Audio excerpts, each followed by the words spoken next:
Ang akala mo talaga hindi na kita pakakasalan, Agustin? Kung ganon, nagkakamali ka ron.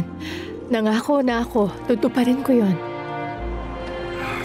Alam mo, sabi ni Tita Soledad, pag di ako nag-aral, paglaki ni Erica, hindi na raw niya ako papansinin. Totoo naman yun eh. Sige, magagalit sa'yo si Erica, negro. Oy, masaya ka ba talaga na pakakasalan ko ang papa mo? Opo, kasi magiging mama kita, tapos siya kapatid naman. Oo nga. Eh ako, ano ako? Ha? Lola mo? Isang bata at magandang lola. Kita mo, David, nung nakaraan lang mag-isa ka lang sa kalye. Pero ngayon may tunay ka ng pamilya. Oo nga. At ito ang pamilya na siguradong magiging masaya. Sobrang saya. Sinabi ko na sa'yo na desidido na si Rosalindang ituloy yung plano niya magpakasal kay Agustin Morales. Sana hindi dumating yung araw na pagsisihan niya ang desisyon niyang yun, anak.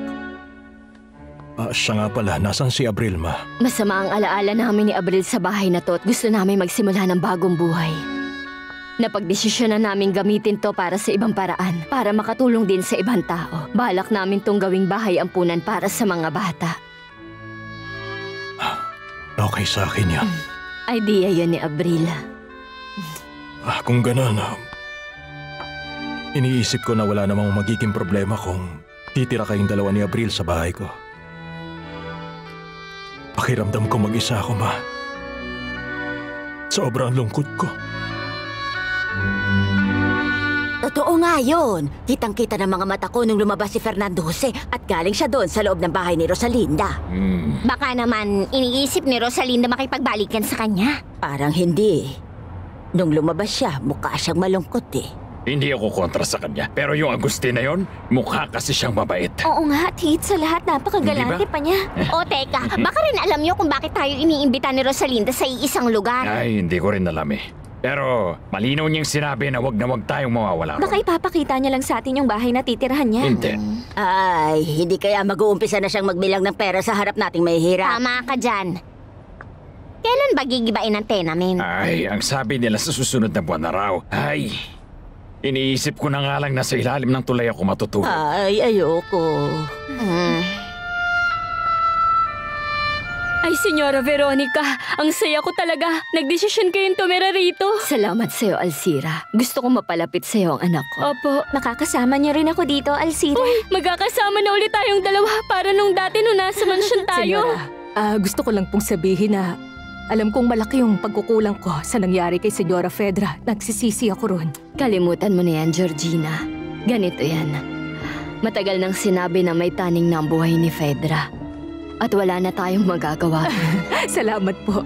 Ngayong pinatawad at binigyan ako ni Senyora Veronica ng panibagong pagkakataon, gusto ko sanang humingi ng tawad sa'yo, Alcira, at sa'yo, Abril. Mabuti naman. Natuto ka na talaga ngayon. Mabutit na intindihan mo na pare-pareho lang tayong lahat.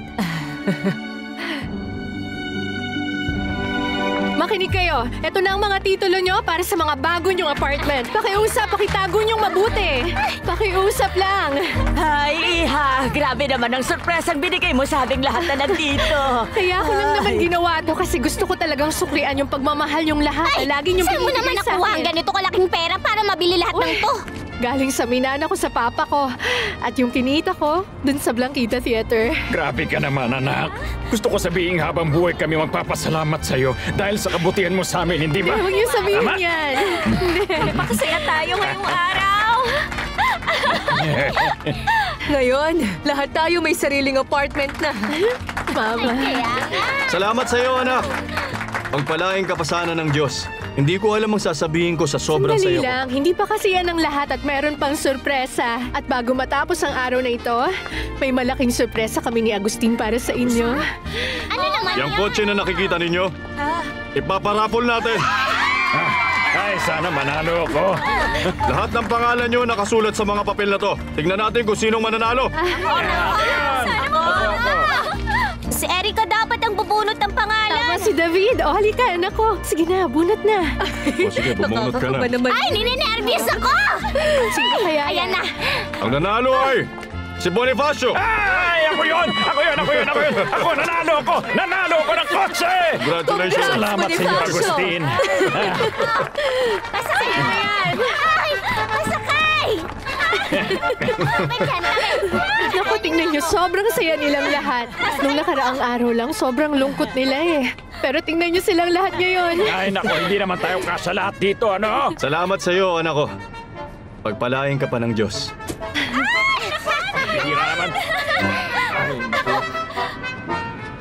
Mula nung tumating ka sa akin, nag-iba na akong Luz Maria.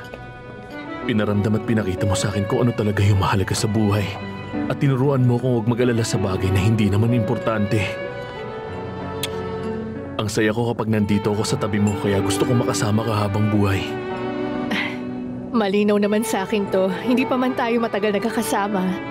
Gusto naman natin ng isa't isa. Sigurado ako na tayo ang nakatadhanang magsama. At siguro habang lumilipas ang panahon, matututuhan nating mahalin ang isa't isa, gaya ng pagmamahala na matagal na rin nating inaasam. Kung ganun lang din, hayaan na lang natin yung panahon.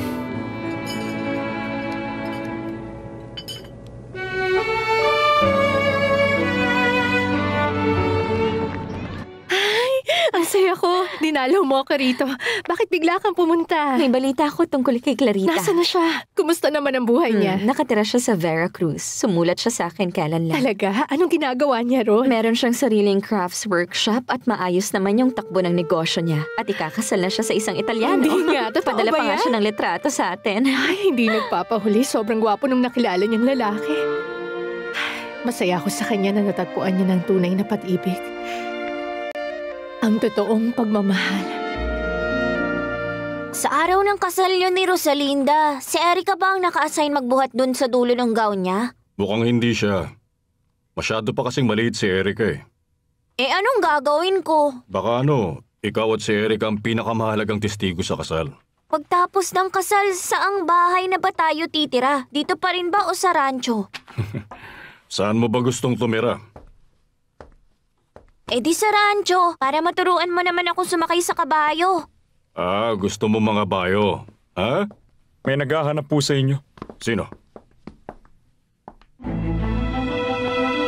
Ako, Senyor Morales.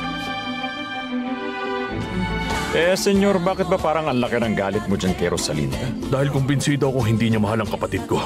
Na pera lang talaga ang habol niya. Sa tingin mo ba hindi kami magiging masaya ni Rosalinda? Sigurado ako dyan na hindi. Kung papayag siyang magpakasal sa akin, dahil yun sa naniniwala siyang matututunan niya rin akong mahalin gaya ng pagmamahal ko sa kanya. Tingin ko mas maganda kung hayaan na lang natin siya. Huwag na natin sirain ang kasal niya. Hindi ako makatanggi. Hindi ko kaya. Pero isa tong malaking pagkakamali. Hindi mo alam kung anong kaya kong ibigay, marinig ko lang sa iyo ang salitang mahal kita. At hindi ang paghanga. Pero may dapat gawin si Fernando si. Ano naman ang iniisip mo? Maling ituloy ni Rosalinda to. At si Fernando si ang dapat pumigil. Rosalinda